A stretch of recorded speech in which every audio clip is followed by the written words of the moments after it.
Më pak se 3 kilometra rrugë e shkatruar, po mbajnë peng sot nën fshatra, një ndërto edhe Llakatundi, rruga e cila të çon në drejtim të qendrës së njësisë administrative Llakatund, por lidh më pas edhe fshatrat si Bunavi, Grabian, Beshisht, Drithas, Mekat, prej më tepër se 15 vitesh, siç tregojnë edhe banorët e zonës, është mes gropave të shumta dhe pellgjeve me ujë.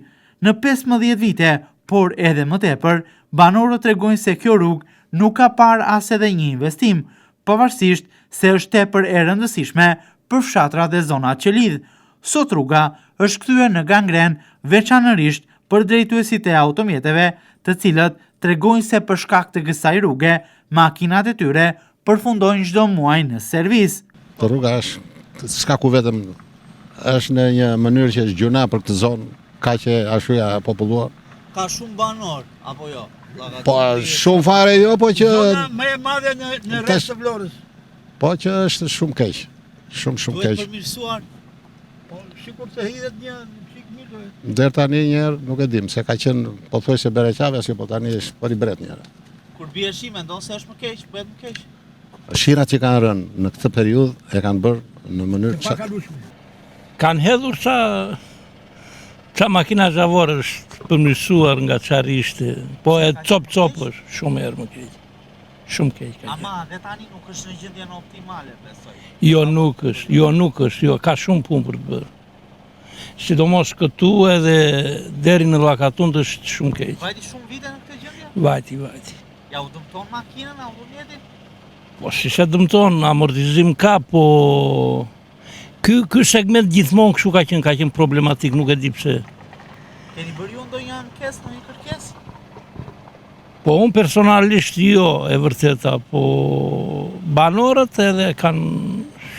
Ka shumë banor Llakatundi dhe fshatrat përreth, besoj, që lidhet me këtë rrugë. Po janë 9 fshatra këtu në Llakatund, po banorë të thua që ka shumë tani është... Janë larguar. Por as pak më të lehtë nuk e kanë as ata të cilët drejtojnë sot dhe qarkullojnë në këtë segment me një mjet motorik. Qytetarët që frekuentojnë shpesh këtë rrugë, duke kaluar aty, tregojnë se ndihen të rrezikuar për jetën kur kalojnë në rrugën me gropa dhe pellgje me ujë, pasi duke shmangur këto të fundit mund të rrëshqasin, duke pësuar edhe lëndime të shumta. Po sigur, ca vende i kanë mbushur që i pashun.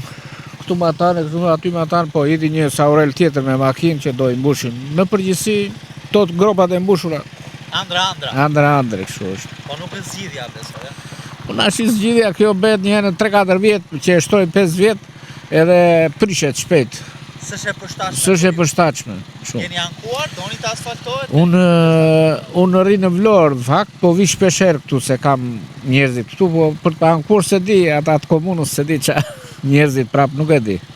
Ke frikë kur kalon në rrugë nga gropat, nga shmangje, se mos rrëzohesh, ndoshta? Po nashi, kur është rrugë e keqe do, po ike shpejt dhe durimis do rrëzohesh, po ece nga dal, nuk ka shumë. Në ditët me recesiu, bëhet më keq. Bet, po, pa tjetër, bet. Ke shpresë se do të zgjidhet? Nuk e di se unë thash që banoj në Vlorë. Shumë paka, kanë ikur, janë larguar. Në zonë jetojnë edhe persona me aftësi të kufizuar, të cilët me karrocat e tyre elektrike lëvizin në këtë segment. Ata e përshkruajnë situatën që gjendet sot kjo rrugë si më të keqen e mundshme. Ata thonë se mjetet e tonazhit të rënd janë një prej faktorëve përse e shkatërojnë më tepër këtë segment rrugor. Po për i bret, më keq s'ka, po t'ikës më tutje atje do shikosh dokra të mëdha. Po të vesh, po tër ujë, tër luç, tër balp, s'po bëhet asgjë. E ke të vështirë të kalosh? Shumë të vështirë. Shumë të vështirë. Kur kaloj unë me 4 rrota, llogarit një maqinë ose ik shikoj vetë. Sa vite po bën këtë gjendje? Po gjithmonë kjo është vati kohë e prishin këto makinat, ka kohë. Ditë si të me vite, po ka kohë që është për i bret. Keni bërë ndonjë kërkesë banor? Sa të duash. Shpresë do të mirësohet. Po shpresa është vdesa fundit. Është e nevojshme për ju që të përmirësohet? Po patjetër, shumë e nevojshme. Llakatundi është një prej njësive administrative kryesore të qytetit, ku në këtë njësi përfshirë qendrën dhe fshatrat që janë në të jetojnë me 10 familje, të cilat përballen çdo ditë me rrugën, gjithë gropa dhe pellgje me ujë.